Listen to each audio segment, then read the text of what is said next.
வணக்கம் நண்பர்கள். உலக நாடுகள் எல்லாமே மூன்றாம் உலகப் போரை நோக்கி பயணித்துக் கொண்டிருக்கிறதுன்னு சொல்லிட்டு ரஷ்ய அதிபர் விளாடிமிர் புதின் அவர் சொல்லியிருக்காரு. அதை பற்றி சுருக்கமாக பார்க்கலாம். சேனல் பார்க்குற நீங்கள் சப்ஸ்கிரைப் பண்ணி எங்களுக்கு தொடர்ந்து வீடியோ போட ஆதரவு கொடுங்க. சரி, இப்போ ரஷ்யாவினுடைய அதிபர் ஈரான் மற்றும் இஸ்ரேலுடைய போர் மூன்றாம் உலகப் போரை நோக்கி இட்டு செல்லுகிறது இந்த போர். அதனால் உலக நாடுகள் எல்லாமே இந்த போரை தடுப்பதற்கு, குறிப்பாக அமெரிக்கா தடுப்பதற்கு முயற்சி செய்ய வேண்டும். இல்லைனா இந்த போர் மூன்றாம் உலகப் போரில் தான் போய் முடியும்னு சொல்லியிருக்காங்க. அதற்கு காரணம் என்னன்னு பார்த்தோம்னா ரஷ்யா உக்ரைன் போர். கடந்த 3 வருஷமாக ரஷ்யா உக்ரைன் போர் நடந்து கொண்டிருக்கிறது. இந்த போருக்கு காரணம் நேட்டோ நாடுகளுடைய அமைப்பில் உக்ரைன் இணைப்பதற்கு அமெரிக்கா சம்மதம் தெரிவித்தது தான் அதற்கு காரணம். அதன் காரணமாக நேட்டோ நாடுகள் எல்லாமே ரஷ்யாவுடைய எல்லை பதில உக்காந்துக்குவாங்க. உக்ரைனுடைய நட்பு நாடு அல்லது நேட்டோனுடைய நட்பு நாடு அப்படிங்கிற பெயரில் ரஷ்யாவுடைய எல்லையில் உக்காந்துக்கிட்டு ரஷ்யாவுக்கு எதிராக போர் தொடுப்பாங்க. அந்த போர் என்னைக்கு வேணாலும் ரஷ்யாவுக்கு மிகப்பெரிய ஆபத்தாக முடியும் நன்றாக உணர்ந்து கொண்ட ரஷ்யா உக்ரைன் மீது போர் தொடுத்து 3 வருஷமாக நடந்துட்டுருக்கு. இந்த போரில் நேட்டோ நாடுகள், ஐரோப்பிய நாடுகள், குறிப்பாக அமெரிக்காவுடைய தலைமையில் ஐரோப்பிய நாடுகள் எல்லாமே ஒருங்கிணைந்து உக்ரைனுக்கு இராணுவ உதவி செஞ்சிட்டு இருக்காங்க. அந்த போர் தொடர்ந்து 3 வருஷமாக நடந்துட்டுருக்கு. அதன் பிறகு பாலஸ்தீனத்தை சேர்ந்த ஹமாஸ் தீவிரவாத குழுக்கள் அரை மணி நேரத்திற்குள்ளாகவே இஸ்ரேலுக்குள்ளார ஊடுருவி 1500 அப்பாவிகளை கொலை செய்தாங்க.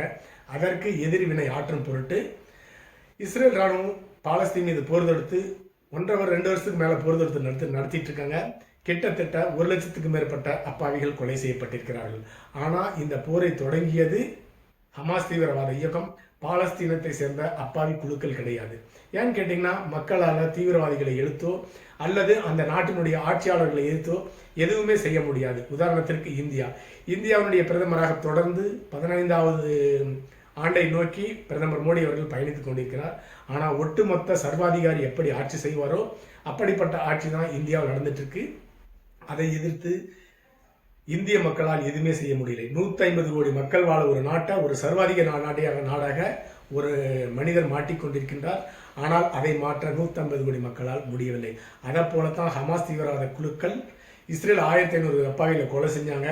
அதற்கு பதிலாக தான் இஸ்ரேல் பாலஸ்தீன் மீது போர் தொடுத்து 1 லட்சத்துக்கும் மேற்பட்ட அப்பாவி மக்களை கொண்டிருக்காங்க. குறிப்பாக அதில் பெரும்பாலும் பெண்கள் மூலம் தான் பெரிய அளவில் பாதிக்கப்பட்டிருக்காங்க.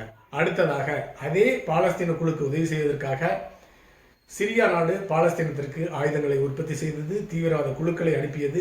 அதற்கு எதிர்வினை ஆற்றும் பொருட்டு இஸ்ரேல் ராணுவம் சிரியா மீது போர் தொடுத்து போர் விமானங்களையும் ஏவுகணையிலும் கொண்டு அந்த தீவிரவாத குழுக்களை தாக்கியது. அதன் காரணமாக ஒரு கட்டத்தில் அங்கே இருக்கிற உள்நாட்டு தீவிரவாத குழுக்களுடைய எதிர்ப்பின் காரணமாக சிரியாவினுடைய அதிபர் அசார் பல் அசாத் ரஷ்யாவுக்கு தப்பிடி ஓடிட்டார். அடுத்ததாக ஏமனும் அதே போல ஏமன் தீவிரவாத குழுக்களும் அந்த நாடும் பாலஸ்தீன தீவிரவாத குழுக்களுக்கு ஆதரவு அளித்ததன் காரணமாக இஸ்ரேல் ஏமன் நாட்டு மீதும் போர் தொடுத்தது. அடுத்ததாக லெபனான் தேர்ந்த தீவிரவாத குழுக்கள் அந்த வழியாக போகிற சரக்கு கப்பல்கள் எல்லாம் அழித்து கொள்ளையடிச்சாங்க, மிகப்பெரிய தீங்கிழிச்சாங்க. அதற்கு காரணம் இஸ்ரேலுக்கு எதிராக அந்த தீவிரவாத குழுக்கள் நடந்தது தான் அதற்கு காரணம். அதன் காரணமாக இஸ்ரேல் லெபனான் மீதும் தாக்குதல் நடத்தியது. குறிப்பாக இவங்க எல்லாமே, அதாவது சிரியா, ஏமன், லெபனான், இந்த நாடுகள் எல்லாமே ஹமாஸ் தீவிரவாத குழுக்களுக்கு உதவி செஞ்சாங்க. ஆனால் இந்த நாடுகளுக்கு எல்லாமே இராணுவ உதவியும் பொருளாதார உதவியும் செய்த நாடு ஈரானுக்கு அதே போலவே இராணுவ உதவி செய்த நாடு ரஷ்யா. இப்படி உலகத்தில் எங்கே போர் நடந்தாலும் 2 நாடுகள் அந்த போருக்கு பின்புலமாக இருக்கும். ஒன்று ரஷ்யா, இன்னொன்று அமெரிக்கா. இந்த போரில் தீவிரவாதிகளுக்கு ஆதரவாக ரஷ்யாவும் இஸ்ரேல் மக்களுக்கு ஆதரவாக அமெரிக்காவும் இருந்திருக்குது. இந்த அடுத்ததாக இந்தியா பாகிஸ்தான் போர்.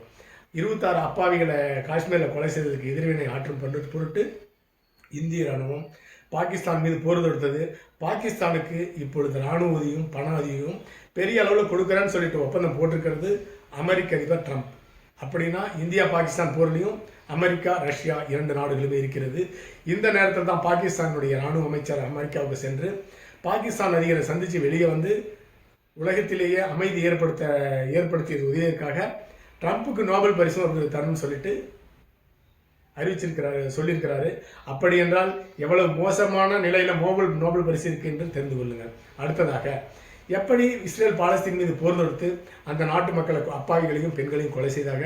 அடுத்தது அந்த நாட்டு பள்ளிக்கூடங்கள் மீது குண்டு வீசப்பட்டது. அப்பாவி மக்கள் பயன்படுத்துகின்ற மருத்துவமனை மீது குண்டு வீசியது. அந்த நாட்டு மக்களுக்கு, பாலஸ்தீன மக்களுக்கு தண்ணி கிடைக்கல, மின்சாரம் கிடைக்கல, உணவுப் பொருள் கிடைக்கல, எந்த விதமான மருந்து பொருட்களோடு கிடைக்கல. அந்த அளவுக்கு அந்த நாடு மீது அந்த உதவிகளை இஸ்ரேல் ராணுவம் தடுத்து நிறுத்தி தினந்தோறும் அப்பாவி மக்களை கொன்று குவித்து கொண்டிருக்கிறது. இதெல்லாம் போதும்னு சொல்லிட்டு இந்த நாடுகளுக்கு தீவிரவாத அமைப்புக்கு உதவி செய்தது ஈரான். அந்த காரணத்துக்காக ஈரானையும் முற்றிலும் முடிக்கணும் அப்படிங்கிறது காரணத்துக்காக இந்த நாடுகளை எல்லாம் ஜெயிச்சிட்டோம். ஏதாவது ஏமன், லெபனான், சிரியா போன்ற நாடுகள்லாம் ஈஸியாக வின் பண்ணிட்டதுனால அதே போலவே மிக சுலபமாக ஈரானை ஜெயிச்சிடலாம்னு சொல்லிட்டு 1 மணி நேரத்திற்குள்ளாகவே நள்ளிரவில் ஒரு 100க்கும் மேற்பட்ட போர் விமானங்கள் ஈரானுக்குள்ள ஊடுருவி அந்த நாட்டு விமான தளங்களை எல்லாம் அடிச்சிருச்சு. குறிப்பாக விமான ஓடுதளம், விமானம் டேக் ஆஃப் ஆகணும்னா ரன்வே வேணும், அதனால் அந்த ரன்வே அழிச்சிட்டாங்க. ஏராளமான விமானங்களையும் அழிச்சிட்டாங்க போர் விமானங்களில். இப்போ தன்னுடைய கட்டுப்பாட்டுக்குள்ள ஈரான் ராணுவம் வந்துடுச்சு. இனிமேல் எதுவுமே ஈரான் நாட்டால் செய்ய முடியாதுன்னு நினச்சிட்டு இருந்த காரணத்தினால தான் நினச்சிட்டு இருந்தாங்க. அந்த நேரத்தில் தான் ஈரானுடைய அதிபர் அயத்தோல்லா அல் காமெனி அவர்கள் ஏவுகணையில் கையெடுக்க ஆரம்பிச்சிருக்கிறாரு. சிறிது சிறிதாக ஆரம்பத்தில் சிறிய ஏவுகணையெல்லாம் அனுப்பிச்சிருந்தாரு. அதை இஸ்ரேல் நாட்டினுடைய வான் பாதுகாப்பு, இஸ்ரேலுடைய சொந்த நாட்டில் தயாரிக்கப்பட்ட வான் பாதுகாப்பு, அடுத்ததாக பிரான்ஸ் நாட்டால் தயாரிக்கப்பட்ட ரஷ்யாவினுடைய பிரான்ஸினுடைய ரஃபேல் வான் பாதுகாப்பு, அடுத்தது அமெரிக்காவுடைய டேவிட்ஸ்லேண்ட். இந்த 3 வான் பாதுகாப்பும் ஈரானிலிருந்து வந்த ஆரம்ப கட்ட ஏவுகணைகளை 90% ஏவுகணைகளை வானிலையிலே அழிச்சிட்டாங்க. அடுத்ததாக ஹைப்பர்சானிக் மிசைல் மற்றும் பேலிஸ்டிக் மிசைல், இந்த ஏவுகணைகளை 5-10ஆக கொத்தாக அனுப்பி கொண்டிருந்தது ரஷ்யா, ஈரான். ஆனால் அந்த ஏவுகணைகளை தடுக்க முடியல. காரணம் என்னன்னு கேட்டிங்கன்னா அந்த ஏவுகணையினுடைய செயல்திறன். 1 மணி நேரத்துக்கு 18,000 கிலோமீட்டரில் பயணிக்கிற அந்த ஏவுகணையை தடுப்பதற்குண்டான தொழில்நுட்பம் உலகத்தில் எந்த நாடாலும் இன்னும் கண்டுபிடிக்கவில்லை. அதே போலவே அமெரிக்காவிட்டையும் சூப்பர்சானிக் ஏவுகணைகள் மற்றும் பேலிஸ்டிக் மிசைல் இருக்குது. அந்த ஏவுகணையிலும் தடுக்கக்கூடிய தடுப்பு அரண் ரஷ்யாவிட்டையும் கிடையாது, ஈரான்கிட்டையும் கிடையாது, எந்த நாட்டுக்குமே கிடையாது. அதனால் இப்பொழுது ஈரானுடைய தாக்குதலில் ரஷ்யா மிகப்பெரிய அளவில் பாதிப்பு அடைஞ்சிருக்கிறது. இந்த நேரத்தில் இஸ்ரேலுடைய அதிபர் பெஞ்சமின் நெத்தன்யாகு அவர்கள் ஈரானுடைய தலைநகர டெஹ்ரானில் இருக்க மக்கள் எல்லாமே அந்த பகுதியை விட்டுட்டு வெளியேறணும், மிகப்பெரிய தாக்குதல் நடத்துகிறேன்னு சொல்லியிருந்தாங்க. அது அப்படி மிகப்பெரிய தாக்குதல் நடத்தப்பட்டது. அதற்கு எதிர்வினையாக ஈரானுடைய அதிபர் இஸ்ரேலுடைய தலைநகரத்தில் இருக்க மக்கள் எல்லாமே அந்த இடத்த வச்சு காலி பண்ணி போங்க, உங்கள் நாட்டின் மீது மிகப்பெரிய தாக்குதல் நடத்தப்பட போகிறதுன்னு சொன்னாங்க. அதன் காரணமாக இஸ்ரேல் நாட்டில் இருக்க அப்பாவி மக்கள் குடியிருக்கிற வீடுகள், குடியிருப்புகள் மீது ஹைப்பர்சானிக் ஏவுகணைகள் வீசப்பட்டது. அடுத்ததாக மொசாட் துப்பறிவு அமைப்பினுடைய இஸ்ரேலுடைய துப்பறிவு அமைப்பான மொசானுடைய தலைமையாக வீழ்த்தப்பட்டது. குறிப்பாக இஸ்ரேல் நாட்டினுடைய மிகப்பெரிய மருத்துவமனை அளிக்கப்பட்டிருக்கிறது. இஸ்ரேல் நாட்டினுடைய குடிதண்ணீர் வழங்கக்கூடிய அமைப்பு அளிக்கப்பட்டிருக்கிறது. இஸ்ரேல் நாட்டினுடைய மின்சாரம் உற்பத்தி செய்யும் நிலையம் அளிக்கப்பட்டிருக்கிறது. இதை எல்லாமே எப்படி பாலஸ்தீனத்தில் இஸ்ரேல் ராணுவம் செய்ததோ அதை போல தாக்குதலை ஈரான் ராணுவம் இஸ்ரேல் நாட்டின் மீது செய்திருக்கிறது. அதன் காரணமாக இந்த போர் கொஞ்சம் கொஞ்சமாக உச்சநிலையை அடைந்திருக்கிறது. இஸ்ரேலிலிருந்து அனுப்பப்படும் ஏவுகணைகளை ஈரான் நாட்டால் தடுக்க முடியவில்லை. அதே போலவே ஈரான் நாட்டிலிருந்து அனுப்பப்படும் பேலிஸ்டிக் மிசைலையும் ஹைப்பர்சானிக் மிசைலையும் தடுக்கக்கூடிய சக்தி தற்பொழுது எந்த நாட்டுக்கும் இல்லை அப்படின்னு நன்றாக தெரிந்திருக்கிறது. இந்த நேரத்தில் தான் இஸ்ரேலினுடைய அதிபர் பெஞ்சமின் நெத்தன்யாகு அவர்கள் அணுகுண்டுகளை தாக்கி ஈரானை தாக்கும் அப்படின்னு சொல்லியிருக்காரு. இது ஒரு தவறான முன்னுதாரணம், தவறான பேச்சு அப்படின்னு எடுத்துக்கொள்ள வேண்டும். ஏன்னு கேட்டிங்கன்னா அணு ஆயுதத்தை கொண்டு ஈரானை தாக்கினால் ஈரான் சும்மா இருக்காது. ஈரான் கண்டிப்பாக அணு ஆயுதம் கண்டிப்பாக வச்சிருக்கும், அவங்களும் தாக்குவாங்க. குறிப்பாக இஸ்ரேலை மட்டுமில்லை, அமெரிக்காவை நோக்கி இந்த தாக்குதல் நடைபெறும். காரணம் என்னன்னு கேட்டிங்கன்னா பேலிஸ்டிக் ஏவுகணையில் 10 அனுப்பிச்சாங்கன்னா 10ஐயுமே தடுக்க முடியாத நிலையில் தான் அமெரிக்காவுடைய வான் பாதுகாப்பு அமைப்பு, இஸ்ரேலுடைய வான் பாதுகாப்பு அமைப்பு இருக்குது.